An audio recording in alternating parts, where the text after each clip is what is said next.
Welcome to EB5 Investment Voice, where attorney insights intersects with immigration investments.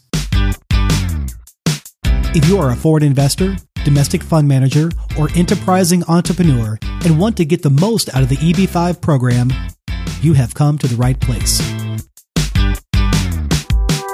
I'm Mark Deal, and I'll be your co-host on this journey. I'm joined by your host, Mona Shah, and other attorneys at Mona Shah Associates, as well as immigration leaders from around the world. So let's get into EB5 Investment Voice. Mona Shah, how are you doing today? I'm very well, Mark. Well, that is great to hear. You know, I've got a little bit of deja vu on today's topic. I know that we have another regional center on today. Is that correct? Well, yes and no. Oh. I want to have lots of different regional centers on this show, as you know, Mark, because every regional center has a different opinion and a different perspective.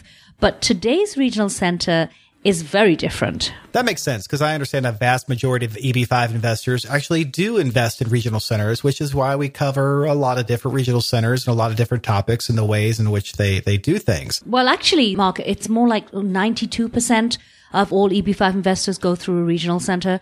And the majority of projects now, although we have a handful of direct pooled, majority of projects do go through a regional center. Exactly. That was my point, is most of the investors go, through the regional center model. Right.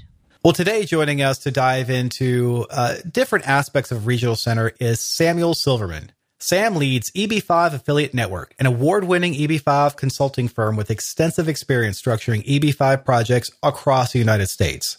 EB5 Affiliate Network owns and operates 15 regional centers covering 21 states and sponsors high-quality EB5 projects.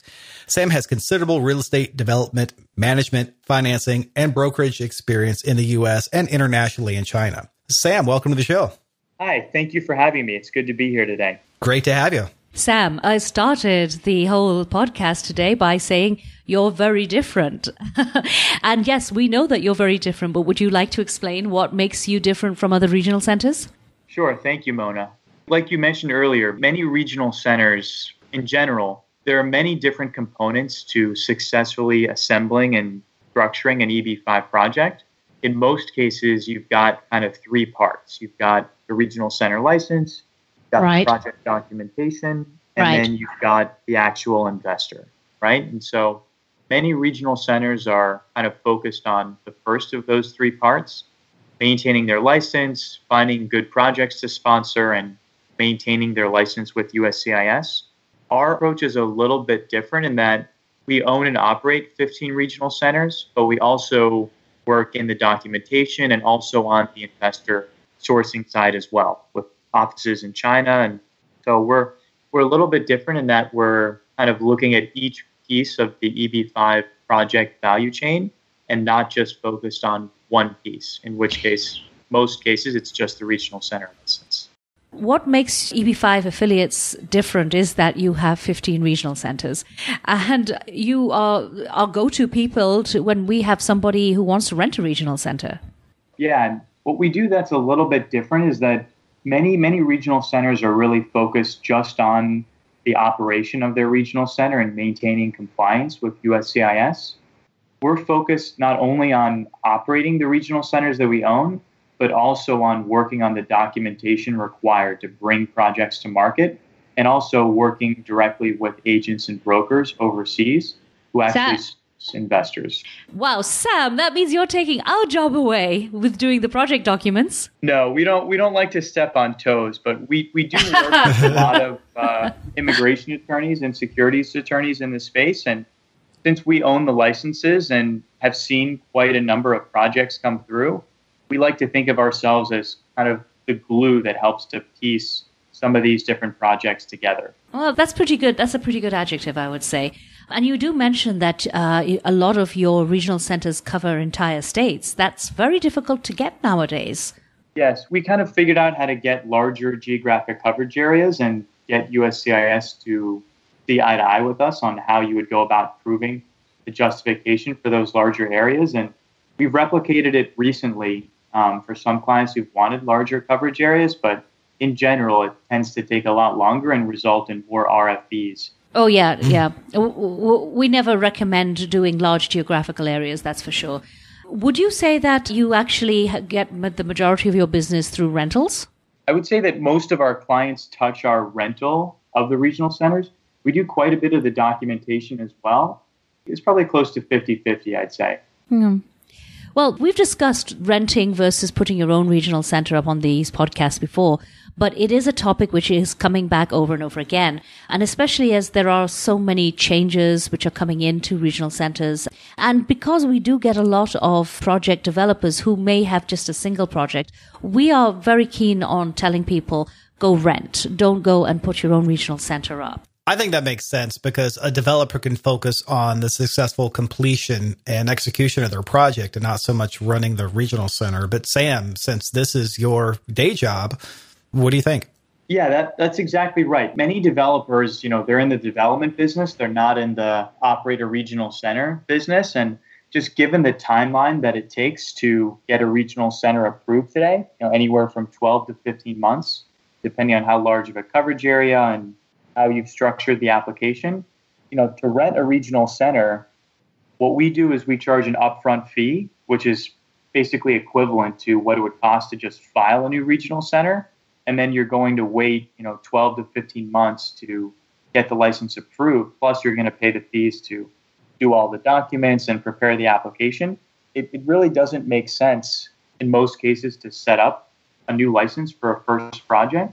But in cases where the developer has several projects or a bigger project that's kind of at least 6 months to a year out in terms of when they'd be seeking capital, we've done a number of structures where a developer will utilize our regional center, for the first project or part of the first project and file a new regional center. And then once approved, switch over from our regional center to their own once their own gets approved. Yeah, well, Sam, because we deal a lot with projects and we're always asking different regional centers how much they charge to rent, usually because a developer has a preference. We noticed one big thing is that your charges are a lot less than a lot of the regional centers in the market. Do you have any thoughts about some of the high fees that are out there at this point? I mean, I'm talking about high fees for rentals. Yeah, we've seen a number of different pricing structures, and because there's a large number of regional centers in different areas, there's pretty high variability in the pricing. Our approach on that front is just transparency. When we rent a regional center, we charge an upfront fee of $20,000 and then a per investor fee of $5,000 one time per investor. No, that's very reasonable. Yeah. Yeah. Yeah. We like to keep it consistent, and so all the prices are published. And what we've noticed is a lot of other regional centers will kind of just off the cuff quote prices based on the situation, and so we just don't like that approach. Well, the going rate actually, if you want to rent a regional center, is 1 to 2% of the money capital raised per annum. That's a lot more money than just one shot fee of $5,000 per investor. Yep, that's right. Well, let's talk about that. The 1% or 1 to 2% capital raise, per annum per investor, and some of the services that a regional center offers. Let me ask you this, Sam: do you also offer the marketing services to go out and get those investors as part of your regional centers? We've done that a number of times in Florida, but we're not really seeking out new clients for that. We've got enough projects that we like currently, so it is something that we do look at. But at this moment, we're really happy with what we're doing now with our partner in Florida. Mark, for your information, if you have a regional center who going out and marketing for you, the current rate at this point is 5 to 6% of the capital raise. You're right. We had covered a little bit of that before, but I just wanted to say it out loud and kind of explore to see if marketing was covered or not. But again, with the low, $200K up front and $5K per investor, that leaves a lot of marketing opportunity for the projects themselves to go out or within their network and then leverage we'll say the economies of scale of a regional center and literally the economies of jobs to be able to use those indirect and induced jobs for the projects themselves. Right, well, Sam, what is your opinion on some of these fees then? If a regional center is going out and charging 5 to 6% to raise capital, we love to hear everybody's different views on this.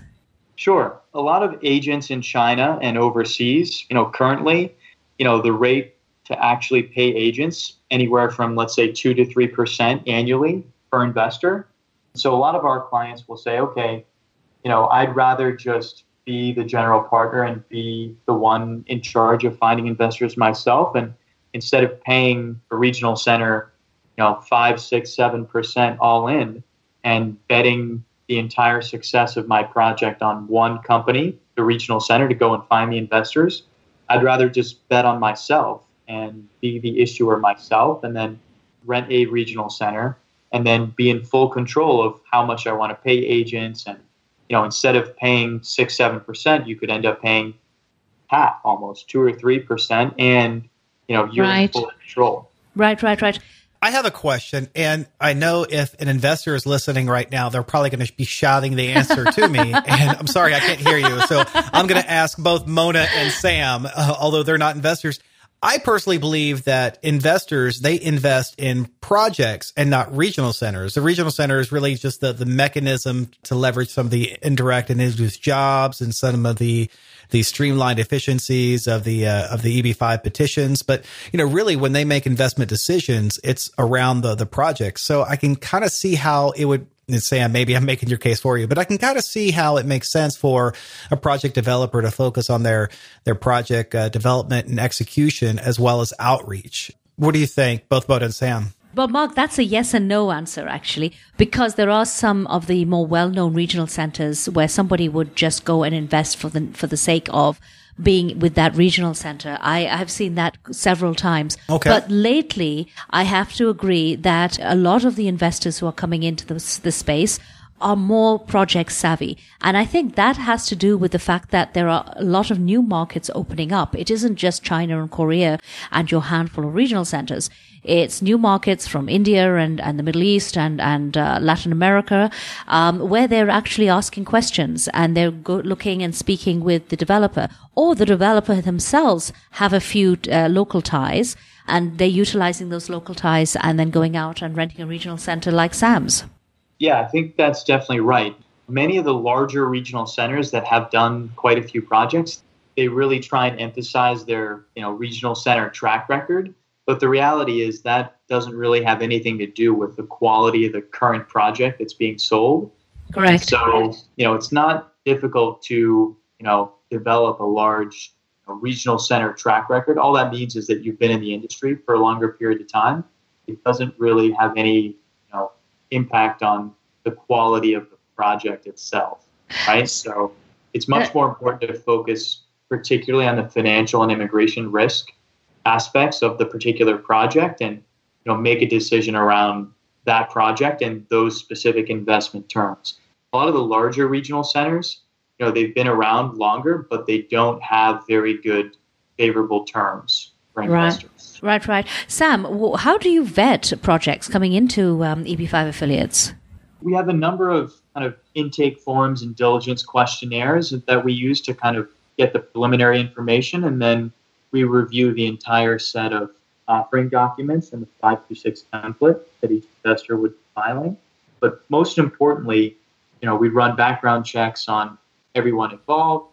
So when we look at projects, we're really focused on evaluating the immigration and the financial risk profile of the project. So from the immigration perspective, we want to determine what is the risk that this project does not create the required number of EB5 jobs that they're saying that they're going to create and are needed so that each investor gets their green card without any issues.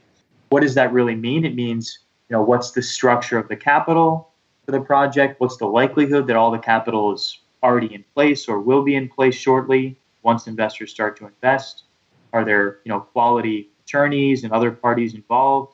What's the developer's track record of successfully getting financing for the project? There are a number of kind of sub-questions that help frame that answer.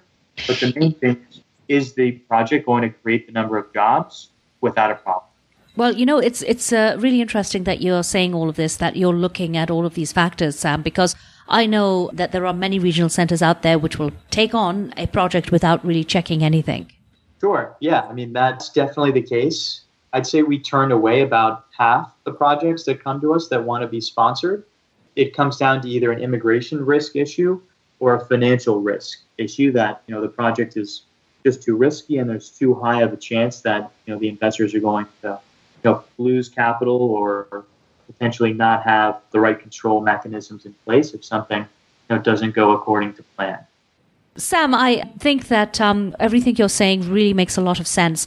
But another reason that I often suggest that a person looks very carefully, once they've decided to rent, that they look very carefully at the regional center is because of really one of the hot topics of today, RC termination, that USCIS are terminating RCs left, right, and center. And that means, Mona, that a regional center is an operation. It probably has projects. It may have investors. Right. But USCIS comes in and terminates it, right? Just to make that clear and put the stakes on the table. That's what we're talking about. That's correct. That's correct. Okay. And that's happening an awful lot. It's happening for a couple of reasons, Mark. It's happening because of perhaps that regional center is really not doing anything, and they're terminating it for lack of economic activity, I think is... Sure. No investors at risk there, okay? But those that are... Yes. Well, if there is an element of perhaps some wrongdoing, some fraud, or even what USCIS would call national interest, they have the ability to just terminate a regional center. So that has caused a lot of upset lately because there have been a number of older regional centers which have had issues and they have been issued with termination notices. So what that means is that if somebody has a project in that particular regional center or if there are investors in that regional center, what happens to them? Because changing a regional center is what's classed as a material change. And it would mean that somebody would have to refile. If an investor refiles, they lose their place in the queue. If they've already got their 526s approved and their green cards approved, then they have a major problem. If they're from mainland China, then perhaps they really have a problem because their child is aged out. The aging out could happen from any country. Yeah. So when we think about regional center termination, right, there are a number of different reasons why a regional center could be terminated. And so as a regional center operator, we want to make sure that, we're clearly in compliance with USCIS and make sure that there is activity with projects, happening on each of our regional centers so we don't face, any termination issues. And then also that all of the projects are creating jobs and are in compliance with USCIS. In addition to the annual I-924A form requirement that USCIS requires all regional centers to file every December, we also have a quarterly compliance checklist that is signed and kind of processed by each of our active projects every quarter throughout the year.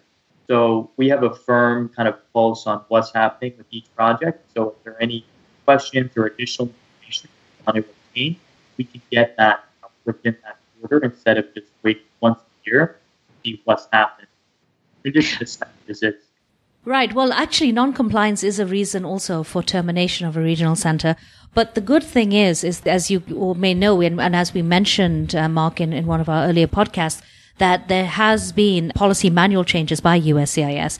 And at least USCIS have finalized some policy, which is in many respects favorable to investors and developers in case of termination. But I would always recommend going to a regional center where you don't even have to go through all of the hassle of facing the consequences of termination.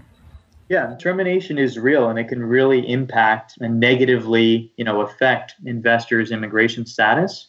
And so we faced a number of situations where, a regional center was terminated and the project sponsor and investors, were looking for, another regional center to sponsor the project. And after doing our diligence review, we were able to get comfortable with the project that whatever was causing a non-compliance issue in the past had been resolved. And then we were able to extend our sponsorship and kind of save the investors from termination of their, immigration status as a result of the regional center, going under. Sam, have you ever picked up projects after the 526 has been approved, which are from regional centers which are being terminated? Yes, we've done it both ways, where investors are pending with 526 applications not yet approved, and also with investors who have gotten their 526 and are either waiting to file their 829 or in some cases have also filed their 829 as well. One of the big issues, though, I think today is the fact that there are just so many regional centers out there and regional centers which are doing very little, and they're perhaps trying to make a quick buck by renting their regional center out to a project, and then unfortunately they go out and get terminated. So it's definitely a very real thing, and it's something that I would certainly suggest to all our listeners, developer listeners as well, that if you're if you have a project and you want to rent, just make sure you choose the right regional center to rent. Yeah, Tim, when you look at selecting a regional center, it's really important to pick a company that you're comfortable is in EB5 for the long haul and is not going to, disappear overnight, right? Most of these investments are, 5 to 7, 8, 9 years potentially. And so you want a company that is up to scale and, has the ability to remain compliant and in business over that entire duration. So, Sam, obviously, USCIS is cutting down on the number of regional centers. They're terminating those that either aren't functioning or perhaps aren't functioning the way they should, as well as coming up with new regulations and increasing some of the cost. And you've mentioned before earlier on this episode that your costs and your process is pretty transparent. You charge about what it would cost somebody to start up a regional center. You mentioned currently it's $20,000 for somebody to rent a regional center and $5,000 per investor. So how would some of these upcoming policy changes and new requirements for regional centers, as well as the increased cost for regional centers, whether it's both setup or renewal fees, how do you see that as impacting EB5 affiliate network? That's a really good question, Mark. I pay attention and take notes. Yeah, so there are a number of policy changes that are being discussed for regional centers going forward, right? One of them is just increased transparency and reporting requirements on an annual basis. And so we really think that's going to be a positive to the industry overall and also to kind of our business model, because we're already kind of going above and beyond what's required from a regional center in terms of strict reporting requirements. So I think that's going to kind of make it more difficult for smaller regional centers that, don't have a lot of activity to really maintain that same level of compliance, with fewer projects.